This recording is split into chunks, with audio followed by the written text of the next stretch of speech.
Hurricane Beryl has leave an impact on everybody. So who loses like the front part of their restaurant to the back part of their restaurant, who loses like their seafood, fish, lobster because of the light and all of that. So its impact is a bit serious. So I have walked around with my team and I have been to several persons. Some of them was not here. So afterwards I went to interview them and the numbers are very high. It's a big loss, especially on the liquors and the juices because the ice have to be on and off. Most persons have to throw away their goods. So we do a collection of $100 per person on Saturdays, Sundays, and public holiday at the gate.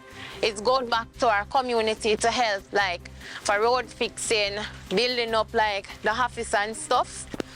And we are seeking and asking for funds. I'm appealing out there to everybody that come and have a bad experience on the beach, whether it's the overpricing of food or loss of their cars. I'm appealing to you guys. I'm sincerely sorry all about that. And I'm appealing you can still come to Hellshire Beach. Hellshire Beach is still keeping. It's not everybody over here is overpricing people. There are some pictures circulating on the news. It's all about Ivan and Dean. All is not lost on Hellshire Beach. Hellshire Beach is still keeping, guys. So please come on.